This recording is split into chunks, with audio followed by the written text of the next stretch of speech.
I'm Ben Freeman. I'm the National Security Investigator for the Project on Government Oversight. I expose waste, fraud, abuse, and corruption at the Department of Defense. The Department of Defense recently announced new guidelines about how it was going to look into whistleblowers. And basically, it's a top-down approach.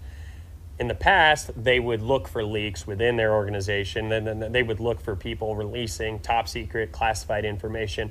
Now, they're combing through the press, and they're looking for articles where journalists are releasing information to the public that they deem classified or top secret. Now, the problem with that is, in a lot of cases, we journalists don't know what's top secret. We don't know what's classified. And so it's put a lot of journalists on the defensive to, in a way, publish even less or to make them even more reluctant to work with whistleblowers. And again, these are not treasonous cases. These are not journalists just out there and trying to feed information to Al-Qaeda or any other nefarious organization. These are people looking to expose corruption, looking to expose the wrongs that are out there. And now we have the DOJ explicitly saying that, hey, we're watching you, media. The Department of Justice is threatening to throw journalists in jail. This is very serious for us. So now, anytime I talk with a whistleblower, anytime I write a story related to information I've got from a whistleblower, I always have to have it in the back of my head that this could lead to me going to jail. And that's a sobering thought for somebody who's working a 9-to-5 at a nonprofit organization.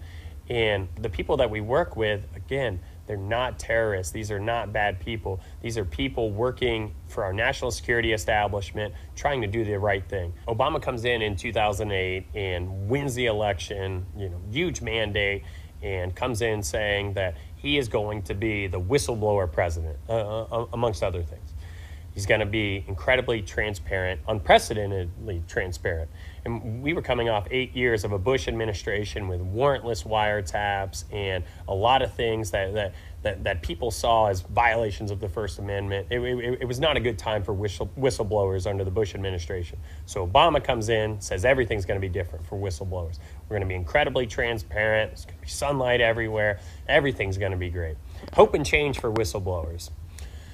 Unfortunately, we went the other way. Instead of getting hope and change for whistleblowers, the Obama administration had cracked down on whistleblowers much more so than the Bush administration ever did.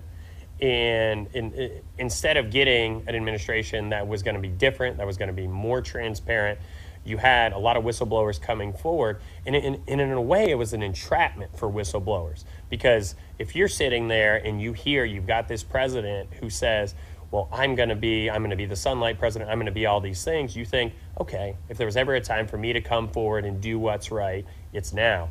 And so I think you see a lot more whistleblowers coming forward at the beginning of the Obama administration. Unfortunately, you see a lot of those same whistleblowers being retaliated against. Used to be for whistleblowers, your greatest concern would be getting fired. Your greatest concern would be losing your job and your well-being and how that would affect your family with healthcare and stuff. Now, by using the Espionage Act, the Obama administration has set a precedent to where not only are we going to retaliate against whistleblowers, we're going to try to throw them in jail. These are not people that legitimately are against their government or are rebels. These are patriots who are coming forward and saying there's problems, people's lives are on the line, or we're wasting money, we should fix this. These are people that are trying to make the government better, not commit acts of espionage or acts of treason. And the fact that we're trying to label them as traitors or as committing acts of espionage is horrible. The First Amendment protects freedom of speech. And when we're working with whistleblowers and when whistleblowers are coming forward, it's our right to tell the nation, hey, here are these problems, here's what's going wrong, and we should work together to fix those problems. So when you crack down on whistleblowers, you crack down on the journalists that work with whistleblowers, you're threatening the First Amendment. More importantly, you're threatening the nation.